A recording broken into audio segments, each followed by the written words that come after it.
Сайн байцгаана. Би одоо яг Увс аймгийн Удаангом хотын 1-р сургууль дээр ирчихсэн байна. За 1-р сургууль намайг төгсөж ирснээс хойш 10 хэдэн жил, бараг 20 жилийн дотор нэлээд том болсон байна. Тэгээ баг сургууль нь жишээ 1500 хүүхэдтэй болсон гэж байна. За тэгээд энэ дээр яагаад ирсэн бэ гэж санаа нь болохоор хүмүүс бараг зарим намайг мэдж байгаах би нөгөө цацруулагчийг ямар олон төрлөөр хийсэн. Тэгээд туршиж үзэж байгаад хамгийн боломжийн цацруулагч нь юусэн ийм байна гэсэн дүгнэлтэнд хүрсэн.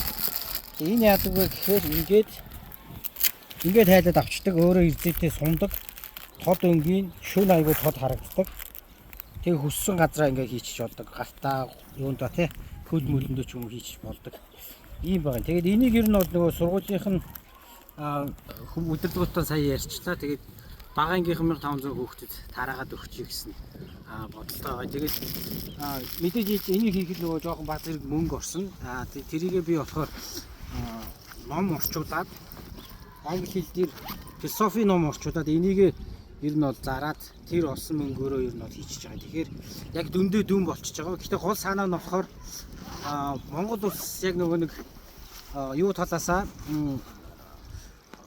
зам тээврийн осол айгүй ихтэй жилд 300 гаруй хүүхэд бол ямар нэгэн байдлаар зам тээврийн осолд бол орж ийн гэсэн статистик байгаа. Тэгэхээр жишээ 10 жилийн дотор бол тэр чинь бол орог 2 сургуулийн хүүхэд ямар нэгэн байдлаар зам тээврийн осолд орчод байгаа. Тэгээд хүүхдүүд яагаад фокуслоод байна вэ гэхээр хүүхэд өөрөө биеийн жижигхэн учраас нөгөө нэг зам тээврийн хөдөлгөөнд оролцоход харагдахгүй байх магадлал өндөртэй. Нэгдүгээрт, хоёрдугаарт нөгөө тарих юу нөгөө мэдрэл нь юу сэтгэлгээ сайн хөгжөөгөө бүрэн дүүрэн хөгжөөгөө байгаа болохоор одоо өөрийгөө аюулд орчих вэ гэж анзаарахгүй. Юу гэж хэлж өгнөөр тэндээс магадгүй маш хурдтай машин ингээд дахиад хөрөөд ирэхэд энэ намайг мөрөгчих үедээ гэж бодож нөгөө хувцартаагаар сэтгэх юу нарай хөгжөөгөө байгаа болохоор бас тийм нөгөө сул талууд байна. Гуравдугаарт манай улсын бас нэг хүчин зүйлээ газар зүйн онцлогоос хамаарат манайх нөгөө хойно гэдэг болохоор ялангуяа өвөл маш эрт харанхуй болдог. Өглөө өөрөөр харанхуй болчдөг. Орой хичээлээд харахад харанхуй болцсон байж идэг. Ийм хүчин зүйлүүд байна. Дөрөвдүгürt манай соёл бас байгаа орчин талаас монголчууд ерөнхийдөө маш тийм бараа хувцас өмсөж байна. Тэр нь бас нөгөө эрсдэлтэй хүчин зүйлийг нэмэгдүүлээд байгаа. Тэгэхээр ийм болохоор нөгөө нэг энд яг ингээ харахаар нөгөө юуны бага ангийн жоохон хүүхдүүд бол тод хувцас өмссөн бас байна. Гэхдээ хотод ялангуяа бол бүр тийм байхгүй ш нөгөө тоос шороо ихтэй байдаг болохоор бүгд бараа хувцас өмсчихдээ. За тэгээ ерөнхийдөө энийг ингээ харуулж. Ерөнхийдөө ингээ 1500 орчим ширхэг ийм байгаа. 2000 орчим ширхэг ийм байгаа. Тэгээ энэ юу өнгөрсөн жилээс хойш энэ бол манай эхнэр бит хоёр нийлээд маш олон туршиж үзсэн, өөрсдөө оёолж үзсэн, хүнээр оёолж үзсэн, бүрэн цацрал хийж үзсэн. Тэгээ ер нь бол явж байгаа хамгийн сайн нэм байна гэсэн дүгнэлтэнд хүрээ. Тэгээ энэ зургаа яагаад тод гэрэлтгээ бичсэн. Ер нь бол бичихүүг олдохгүй болохоор нэг үг бичсэн.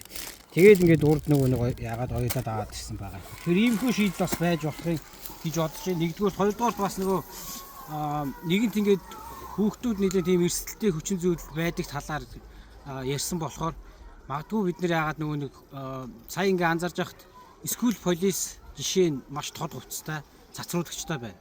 Зам дээр замын хөдөлгөөний хамгийн идэвхтэй зогсоолж байгаа цагдаа нар цацруулагчтай байна. Биеинд нь хувцсанд нь байна. Тэгэхээр яагаад магадгүй хүүхдийн формонд нь анханасаа ингээд иймэрхүү байдлаар яг ийм байх чадваргүй шүү дээ. Яг л ингээд цацруулагчийн шингээгээд өгсөн тийм одоо стандарт норм байдаг бол тэрийг баталтлаад өөрчилж болохгүй гэж гисэн бас нэг санаа байна. Гэхдээ тэр бол мэдээж одоо миний эрх мэдлээс ч юм уу бидний эрх мэдлээс авсан зүйл байгаа болохоор өөрсдөө хийж чадах зүйлээ авсан хий гэж бодож байна. Тэгээ баг сургуулийн тэнд байгаа 1500 хүүхдэд сургуулийнх нь өдөрлөгүүд нь бол маш дотноор хүлээж авч байна. Тэгээд одоо шууд ордод хараачаараа гэсэн. За.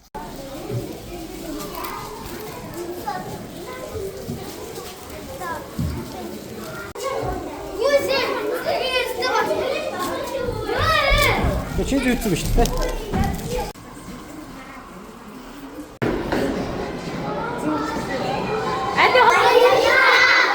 За ингээ хайрцагуд дууссан.